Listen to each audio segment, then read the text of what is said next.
जय हिंद. मी Lohit मतानी, police उपायुक्त वाहतूक Nagpur city. हे 21 जानेवारीला जे इंडिया न्यूझीलंडच्या इंटरनॅशनल मॅच आहे VCA जामठामध्ये, त्यासाठी जे व्हेकल्स नागपूर शहरावरून येणार आहेत त्यांना NCI कटिंगवर NCI कडे त्यांना टर्न घ्यावा लागेल आणि नंतर त्या रोडवर एक मौली नगरी आहे. मौली नगरीवरून जर त्यांनी लेफ्ट घेतला तर त्यांच्यासाठी 4 व्हीलर आणि 2 व्हीलरसाठी वेगवेगळ्या पार्किंग स्पेसेस आहे.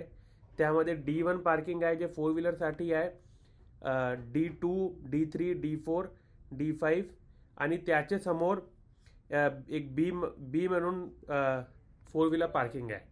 आणि जे स्कूल बसेस येणार आहे त्याच्यासाठी NCIच्या समोर एक यू टर्न आहे. ते तिथून यू टर्न घेतील आणि एक स्कूल बसची पार्किंग गेट नंबर 13चे समोर ठेवलेली आहे, तिथे ते पार्किंग करणार. आणि जे VCAचे मेंबर्स आहेत ते पण NCIच्या समोर यू टर्न घेऊन हे रूट घेणार आहे आणि गेट नंबर 13 वरून एंट्री करणार आहे.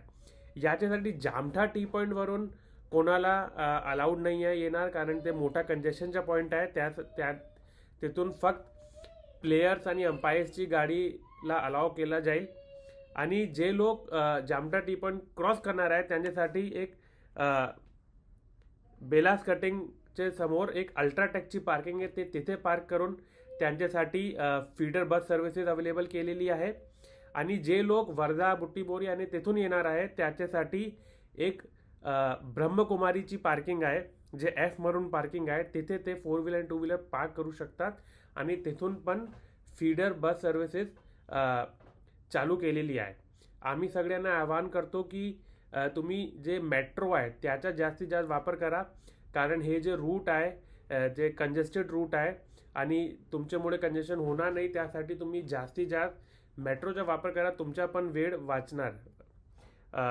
यासाठी जामठा टी पॉईंट आम्ही अगोदर सांगतो, जामठा टी पॉईंटवरून कोणीही काही एंट्री होणार नाही आहे. यासाठी जे दुसरे लोक आहे जे मॅचला येणार नाही पण हे रूटचा ते वापर करणार आहे, त्यासाठी आम्ही फक्त एवढी सूचना देतो की 21 जानेवारीला संध्याकाळी 5 ते 7 वाजेपर्यंत आणि नंतर जेव्हा मॅच समाप्त होणार आहे 10 ते 11:30 पर्यंत काहीतरी या रूटमध्ये कंजेशन होऊ शकतात. जर पॉसिबल असेल तुम्ही या रूटला अवॉइड करा. धन्यवाद.